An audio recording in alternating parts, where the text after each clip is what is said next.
Bisa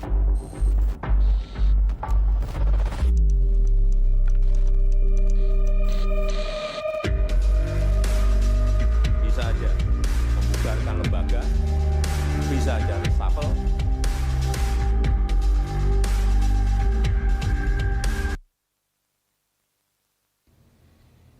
Wacana reshuffle kabinet pemerintahan Joko Widodo Ma'ruf Amin kembali berhembus beberapa hari terakhir ini. Hal tersebut dilatar belakangi oleh teguran Presiden Jokowi pada para pembantunya dalam sidang kabinet paripurna di Istana Negara, Jakarta 18 Juni 2020 lalu. Selain itu, wacana reshuffle ini juga mengemuka akibat sejumlah menteri kabinet Indonesia Maju terseret kasus korupsi hingga menyita perhatian publik. Presiden Joko Widodo menegaskan tidak akan menutup kemungkinan untuk merombak atau mereshuffle kabinet Indonesia Maju. Perombakan bisa dilakukan kapan saja. Jokowi menegaskan tidak memiliki beban apapun jika memang harus mengganti jajaran kabinetnya. Sebab ia telah memiliki dasar sendiri dalam memperhitungkan kinerja para menterinya. Misalnya masih ada jajaran kabinet Indonesia Maju yang belum memenuhi ekspektasinya. Saya harus ngomong apa adanya, nggak ada progres yang signifikan, nggak ada.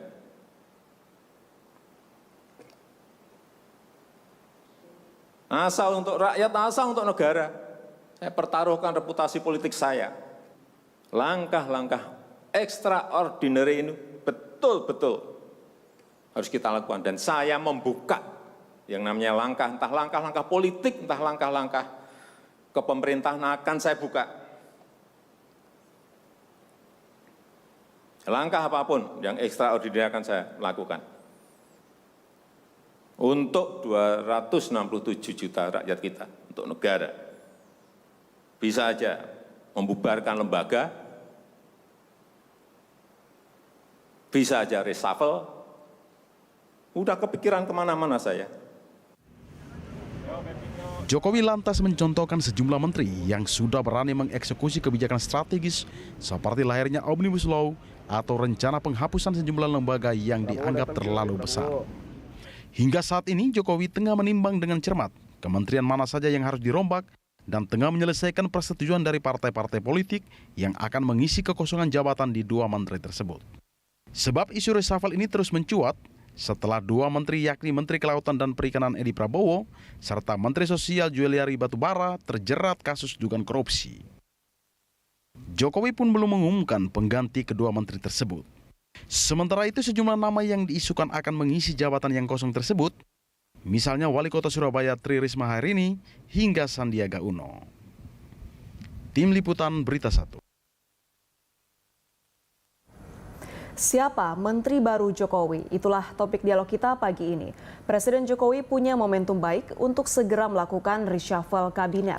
Salah satu penyebab kacaunya kinerja kementerian adalah kecenderungan menteri untuk melakukan penyimpangan kekuasaan. Korupsi masih menjadi ancaman utama kabinet. Sementara itu, tuntutan situasi pandemi COVID-19 saat ini membuat Presiden perlu mempertimbangkan figur-figur yang memiliki integritas baik serta lebih gesit sebagai pembantunya.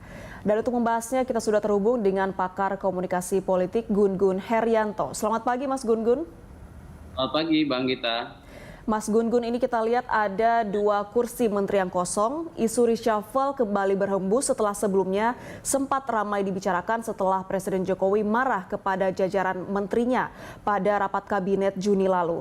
Namun hingga saat ini masih belum ada kepastian terkait dengan reshuffle. Apa ini ada tarik ulur kepentingan partai politik dalam hal ini? Iya, soal tarik ulur udah pasti setiap sirkulasi elit dalam konteks pengisian jabatan strategis, apalagi di kabinet, itu menurut saya memang akan mempertimbangkan aspek politik representasi, terutama dari partai-partai ya, dan power relations atau relasi kuasa antar kekuatan itu kemudian menjadi pertimbangan, biasanya bahkan pertimbangan utama. Saya setuju tadi dengan prolog Berita 1 bahwa ini adalah momentum sangat baik ya ketika ada dua menteri yang terkena kasus, yaitu Menteri KKP dan Menteri Sosial. Dan tadi Pak Jokowi juga sama-sama kita dengar pernah marah bahkan lebih dari 3 kali seingat saya ya, kemarahan yang terekspresikan di muka publik. dan itu menyangkut reputasi kinerja Kabinet Indonesia Maju yang dipimpin oleh Pak Jokowi gitu.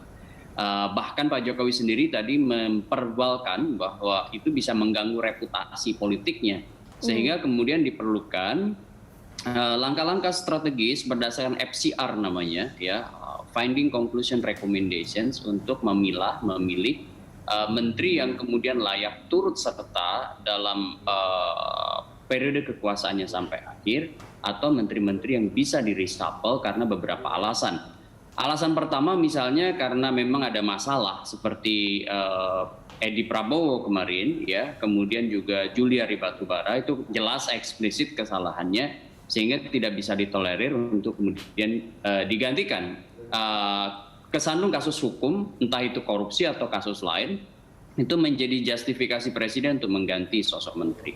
Kemudian yang kedua, karena KPI-nya yang nggak sampai, gitu ya, Key Performance Index dari sebuah kinerja yang diprioritaskan oleh presiden di periode kedua, itu mengharuskan kemudian Pak Jokowi mengevaluasi setiap saat. Bahkan di periode pertama dulu, ya, Pak Jokowi pernah mereshuffle, Mbak Anggita, 1 tahun setelah periode kekuasaannya berjalan.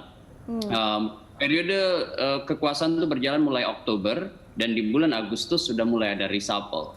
Kemudian periode kedua, reshuffle kedua di periode pertama, ya, itu kemudian berlangsung 1 tahun lagi kemudian, ya, terutama di tanggal 27 Juli, ya, 2016.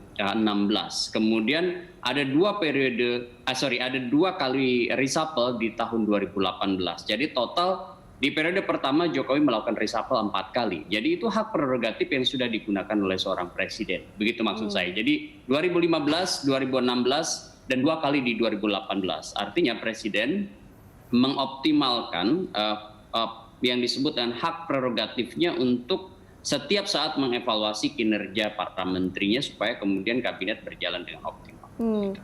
Tadi Anda mengatakan ada faktor key performance yang tidak dipenuhi oleh jajaran kabinetnya dalam periode pemerintahan Jokowi yang kedua saat ini. Apakah Presiden seharusnya tidak mengulur atau menunggu waktu terlalu panjang untuk segera melakukan reshuffle dalam situasi yang seperti ini? Iya, betul ya. Memang situasi yang serba menuntut akselerasi kinerja para menteri itu mengharuskan ada keputusan yang cepat juga dan tepat, begitu ya. Kenapa? Karena ini pandemi yang mengharuskan seluruh menteri itu bisa bekerja optimal. Jangankan karena ada kasus hukum yang jelas-jelas eksplisit, misalnya tidak sesuai atau tidak relevan dengan harapan publik atas jalannya pemerintahan. Kinerja yang buruk aja menurut saya, terutama yang langsung berhubungan dengan sektor-sektor yang dirasakan dampaknya bagi publik, itu menurut saya memang Jokowi harus menyesuaikan dengan matrik kebutuhannya yang sudah disusunnya pada saat awal periode kekuasaan dulu, gitu ya. Maksud saya, Mbak Anggita, begini, memang ya setiap reshuffle itu punya 3 elemen yang selalu menjadi pertimbangan presiden, gitu ya. Pertama adalah pertimbangan partai politik sebagai bentuk representasi, ya. Karena apa? Sirkulasi elit ini melibatkan posisi partai pendukung, gitu. Seperti misalnya siapa yang menggantikan Edi Prabowo, gitu, dari Gerindra, siapa yang kemudian menggantikan Juliari Batubara dari PD Perjuangan, itu kan tentu ada komunikasi politik yang pasti intens dilakukan oleh kedua partai tersebut untuk kemudian pengisian jabatan siapa yang menteri menggantikan menteri-menteri bermasalah itu. Yang pertama itu partai. Kemudian yang kedua itu soal pertimbangan sosok, ya sosoknya sendiri, siapa yang kemudian akan menggantikan, begitu ya. Kenapa? Karena apakah punya akseptabilitas di publik, apakah punya atau relate misalnya dengan bidang yang akan diisi, begitu ya. Nah, hal pertimbangan sosok ini menurut saya memang menjadi pertimbangan krusial juga, gitu, karena belum tentu yang disodorkan oleh partai, ya, sosoknya itu cocok untuk kementerian yang akan diisinya, begitu. Sehingga tentu bongkar pasang nama itu menjelang reshuffle menjadi agenda presiden yang paling menentukan, begitu. Nah, yang ketiga itu biasanya bicara soal ekspektasi publik, gitu ya. Misalnya yang terlihat atau tergambar dari ragam masukan, salah satunya misalnya survei persepsi publik terkait kementerian mana yang kemudian kinerjanya optimal, mana yang kemudian bisa diterima dengan baik, mana yang kemudian mendapatkan resistensi. Jadi baik itu survei, kemudian keluhan, masukan, dan segala macam, itu tentu juga menjadi bahan pertimbangan bagi Presiden untuk mengambil kebijakan. Begitu. Berbicara mengenai ekspektasi publik, Mas Gun-Gun, kita melihat dalam periode pemerintahan Jokowi saat ini ada 2 menterinya yang tersandung kasus korupsi dan keduanya ini berasal dari parpol pengusung presiden. Banyak opini yang ramai muncul di kalangan publik untuk Joko Widodo ini memilih dari kalangan profesional untuk mengisi kursi kementerian yang kosong. Anda melihatnya bagaimana? Dari awal pembentukan kabinet itu selalu polemiknya adalah profesional partai, profesional non partai begitu ya, karena tentu sejumlah orang yang di partai juga banyak sebenarnya yang punya background profesional, atau misalnya profesional yang proksinya ada di partai gitu. Itu biasanya landscape-nya begitu, Bang kita. Oke, sekarang saya lebih setuju ketika dikotomi soal partai non partai itu pada akhirnya bisa diselesaikan dengan lebih pada pertimbangan kapabilitas sosoknya begitu, ya, dan integritas sosoknya. Contoh misalnya, kalau dia ngambil dari profesional non partai, tetapi kemudian tidak punya pengalaman cukup memadai, kemudian juga misalnya sebenarnya di belakangnya juga ada proksi partai, tapi kemudian mengklaim sebagai kelompok profesional, itu juga sama aja kan. Atau sebaliknya misalnya didorong nih dari orang partai tapi lebih karena pertimbangan selera personal dari elit utama partai yang bersangkutan, bukan karena pertimbangan perbaikan kinerja begitu. Itu juga akan menjadi problem serius gitu. Sehingga orang yang akan mengisi jabatan itu bukan orang yang seperti harapan publik bisa mengerti leading sektornya gitu ya, seperti misalnya KKP atau Mensos, mengerti leading sektor pekerjaan itu. Dan yang kedua, punya integritas menyangkut hal itu gitu ya.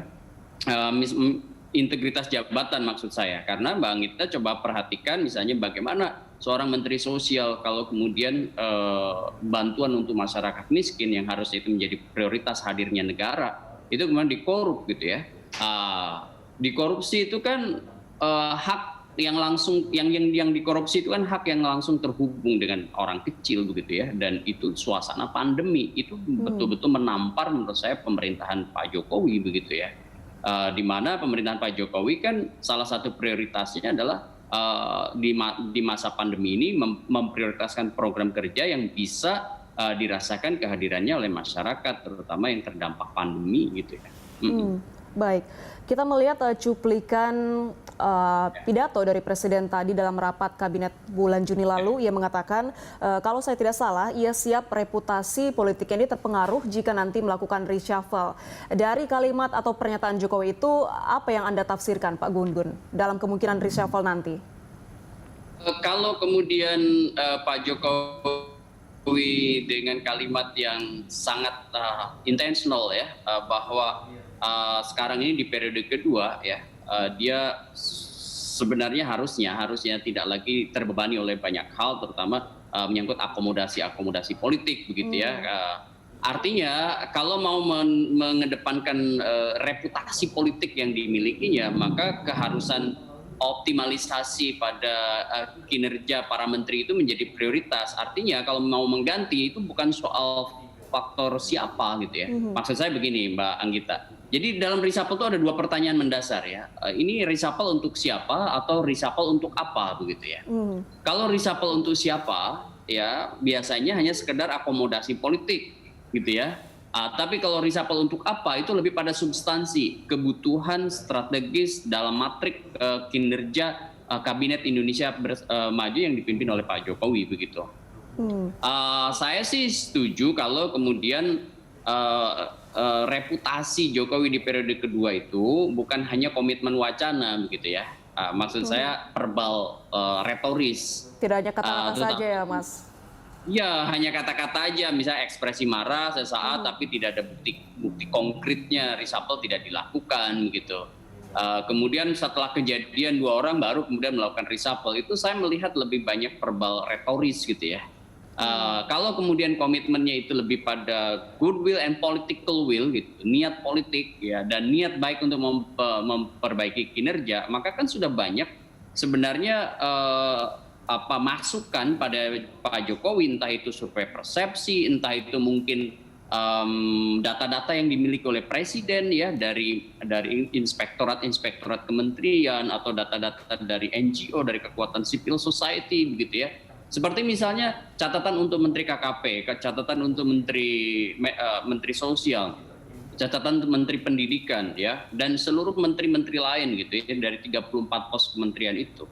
Kalau kita lihat dan dengar marah Jokowi, itu menurut saya yang pertama kan dulu bisa aja katanya kemudian dibubarkan. Itu sudah dilakukan oleh Pak Jokowi, ya kan? Pembubaran beberapa lembaga. Tetapi yang belum dilakukan adalah penggunaan hak prerogatif yang namanya reshuffle kabinet, mengganti dan menempatkan orang di sejumlah pos kementerian.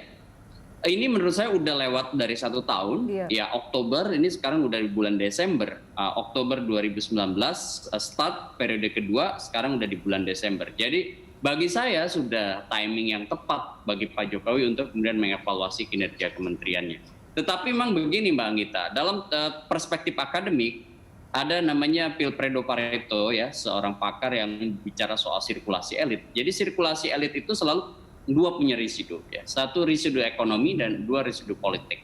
Nah, secara politik itu memang akan ada gangguan gitu ya setiap momentum reshuffle. Gangguannya dari siapa? Tentu dari mereka yang berada di zona nyaman kekuasaan ya. Misalnya siapa Gerindra jika Pak Jokowi menempatkan orang profesional non partai gitu di posisi itu ya kan, ataukah Gerindra akan meminta Pak Jokowi mengakomodir sosok baru seperti tadi misalnya disebut Sandiaga Uno gitu. Kemudian PDIP, siapkah PDIP misalnya jika Kementerian Sosial diisi bukan oleh orang PDIP? Apakah betul Risma yang akan mengisi atau kelompok profesional non partai ya, yang seperti juga diharapkan oleh banyak masyarakat? Kalau 2 kementerian ini sudah mengalami cacat, harusnya kemudian perbaikannya atau manajemen reputasi politiknya melalui sosok-sosok berintegritas gitu ya. Nah, soal berintegritas itu kan kembali kepada Pak Jokowi. Beliau punya sejumlah informasi menyangkut orang yang akan mengisi itu. Nah, persoalannya tidak mudahnya adalah seringkali kemudian partai merasa bahwa itu adalah haknya gitu. Dalam konteks konfigurasi kekuatan politik di periode kedua. Contoh misalnya Mensos untuk PDIP, kemudian KKP untuk Partai Gerindra. Nah, di situ siapkah partai untuk kemudian ada dalam satu proses misalnya sirkulasi elit tadi? Bisa aja kemudian diisi kedua kementerian bermasalah itu oleh orang-orang independen, artinya orang profesional non partai begitu. Cuman saya nggak yakin bahwa partai-partai itu akan bersedia gitu. Dan Pak Jokowi juga dalam hitungan saya, dia akan mempertimbangkan yang disebut dengan politik representatif ya, melalui keterjagaan pola hubungan politik terutama dari partai-partai yang sekarang menjadi the ruling parties gitu ya. Menjadi partai pendukung kekuasaan. Baik, menarik sekali Mas Gun Gun. Kita akan lanjutkan dialog kita usai jeda. Pemirsa tetaplah bersama kami.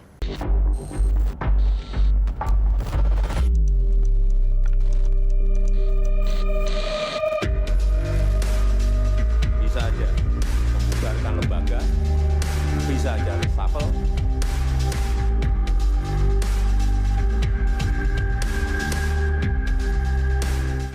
Kita lanjutkan dialog kita pemirsa, masih bersama pakar komunikasi politik Gun Gun Herianto. Mas Gun Gun, yang saya catat dari percakapan kita di segmen sebelumnya, ini ada 2 hal yang akan dihadapi Jokowi, yaitu resiko ekonomi dan juga risiko politik dalam menghadapi tekanan politik representatif. Nah, apakah seharusnya dalam kondisi atau situasi sulit yang sedang dihadapi negara saat ini seperti kesusahan yang dihadapi dalam masa pandemi, ini seharusnya Presiden tidak mengandalkan afiliasi politik saja dalam mengisi kursi kekosongan menteri? Saya sangat setuju dengan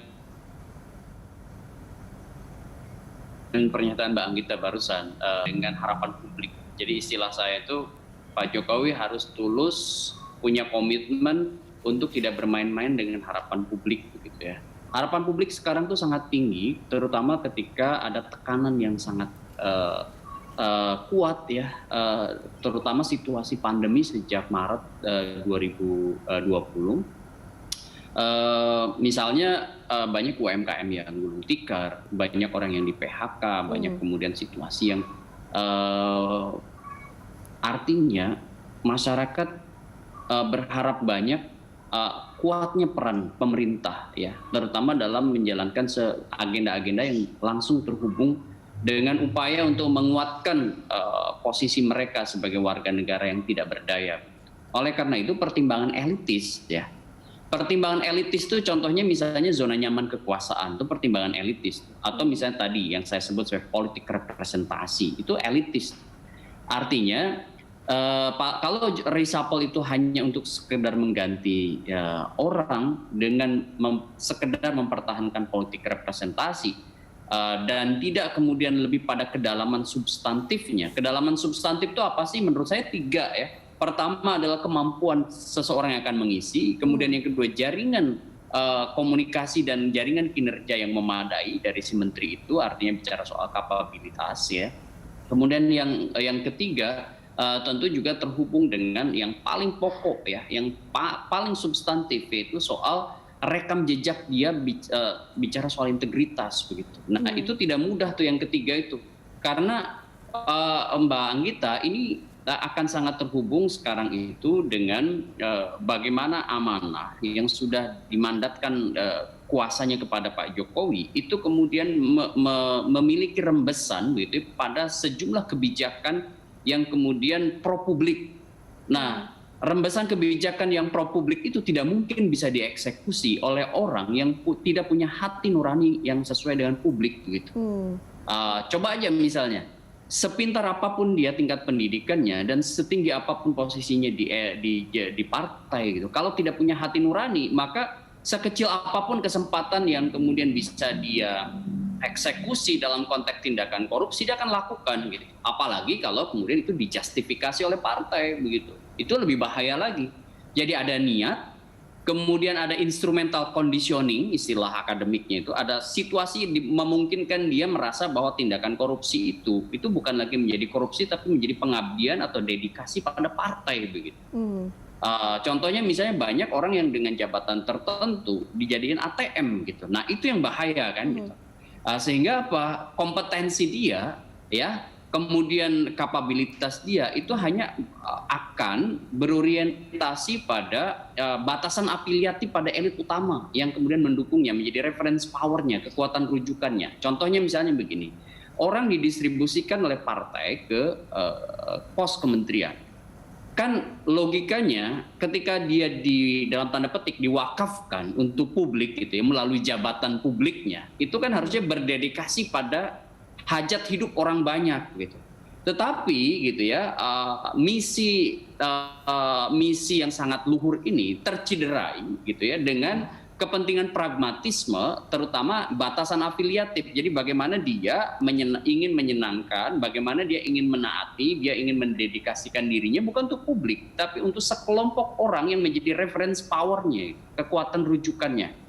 Contoh misalnya, bagaimana dia akan diapresiasi oleh orang partai dengan misalnya mengkumulasikan ekonomi yang bisa dikasihkan kepada partai untuk kemudian berjalannya roda, misalnya operasionalisasi partai. Jadi di situ oversimplikatif gitu ya.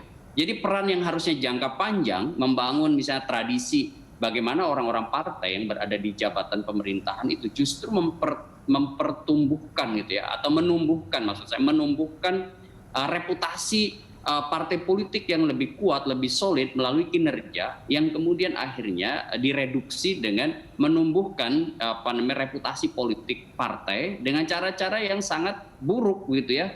Misalnya itu tadi korupsi, dan korupsi itu biasanya kalau kemudian dilakukan tidak oleh orang yang sifatnya tunggal, melainkan biasanya berjamaah tuh, ya kan? Dan itulah kemudian dimulai dari biasanya jual beli pengaruh dari jabatannya. Misalnya karena sebagai eksekutor di kementerian, dia kemudian mengeksekusi sejumlah kebijakan publik. Misalnya seperti di KKP kemarin, kebijakan publik untuk mengekspor ya kan benur gitu. Dan itu kemudian menjadi pintu masuk bagi kroni gitu ya untuk kemudian menggarap proyek-proyek di situ seperti ekspor benur itu. Dan akhirnya kemudian yang diuntungkan bukan nelayan, yang diuntungkan adalah sekelompok kecil orang. Disitulah kemudian oligarki itu kemudian muncul dan menguat. Jadi oligarki itu bukan hanya sekedar kekuasaan politik, tetapi upaya untuk mempertahankan basis material gitu ya. Dan upaya mempertahankan basis material yang kemudian bersinergi dengan kuasa politik. Nah, disitulah kemudian menjadi kehancuran yang sistemik gitu. Nah, Mas Gun-Gun, kalau berbicara mengenai kader partai politik yang mengisi kursi kementerian yang dianggap sebagai lahan basah, ini Anda melihatnya bagaimana? Memang dari periode ke periode, menurut saya pengisian sejumlah pos kementerian itu pada akhirnya, terutama kementerian-kementerian yang punya prospek di situ sumber daya ekonominya tinggi, itu menjadi rebutan partai. Kita tidak bisa menutup mata. Seperti misalnya pertambangan itu pasti menjadi gula ya. Kemudian Kementerian Sosial dari periode ke periode, kenapa? Karena bantuan sosial itu tinggi gitu ya. Kemudian kementerian-kementerian di sejumlah pos Kementerian Ekonomi begitu ya, itu biasanya menjadi rebutan. Kemudian ya contohnya salah satunya BUMN lah ya, itu biasanya jadi rebutan partai ya. Syukur sekarang misalnya diisi oleh kelompok profesional, meskipun itu juga tarik-menarik kepentingan partainya juga misalnya terlihat dari sejumlah perebutan posisi-posisi jabatan direksi ataupun misalnya jabatan komisaris di BUMN yang bersangkutan gitu, yang ada juga yang atau bahkan banyak juga yang diisi oleh partai atau relawan gitu ya pada saat pilpres gitu. Nah ini yang Bang Gita menurut saya memang harus dipilah oleh Pak Jokowi. Kenapa? Karena Pak Jokowi ini bekerja optimal dalam prediksi saya hanya sampai 2023 gitu ya. Kenapa sampai 2023? Karena 1 tahun terakhir adalah masa kontestasi orang untuk menyiapkan 2024.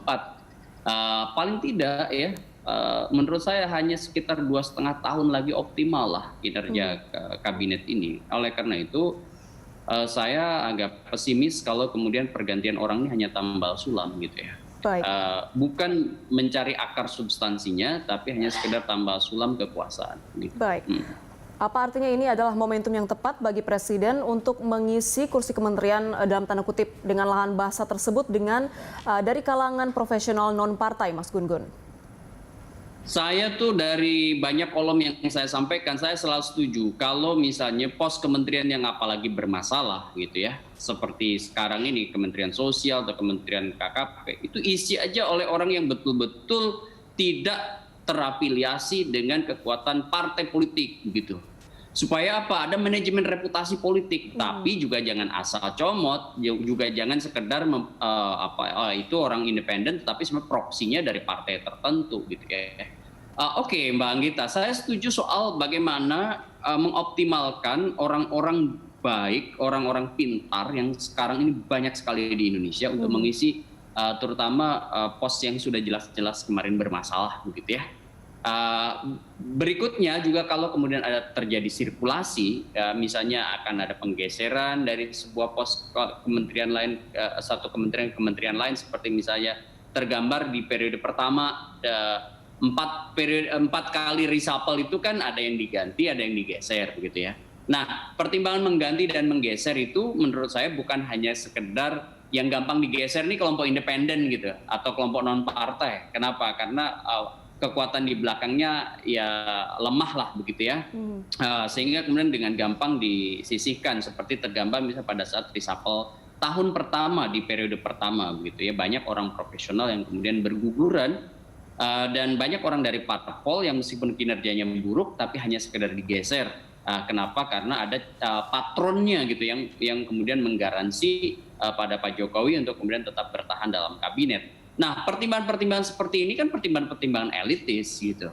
Jadi kalau Pak Jokowi pernah menyampaikan saya tidak punya beban lagi, harusnya itu sekali lagi merepresentasikan kehendak kuatnya. Ada bonum komun gitu di situ ya. Ada kepentingan publiknya ya. Kepentingan publiknya yang kemudian tergambar dari eksekusi perombakan kabinet, misalnya melalui sejumlah figur yang sebenarnya bukan hanya acceptable, tetapi juga punya visi yang sama dengan Jokowi untuk memprioritaskan agenda-agenda publik. Kecuali kalau sedari awal Pak Jokowi memang juga menikmati ini. Maksud saya ya sekedar menikmati zona nyaman kekuasaan, dia akan kemudian menjaga stelsel aktif dukungan gitu dari parpol melalui relasi kuasa yang dikendalikan dengan majoritarian tendensi begitu ya, supaya kemudian di DPR tetap mayoritas, kemudian ada kemudian posisi di mana partai juga senang ketika pun ada reshuffle tetap kalau bisa tidak berkurang atau nambah begitu, dan itu kan biasanya memang menjadi sebuah keinginan partai ya dengan memberikan dukungan seoptimal mungkin pada Pak Jokowi, kemudian juga minta timbal baliknya yaitu soal distribusi orang ke sejumlah jabatan strategis di kabinetnya Jokowi. Baik, ini artinya kita akan menanti ya Mas Gun-Gun, apakah nanti warning Jokowi terhadap para jajaran menterinya ini akan benar dibuktikan ataukah hanya sekedar retoris saja. Terima kasih banyak Mas Gun-Gun sudah hadir bersama kami.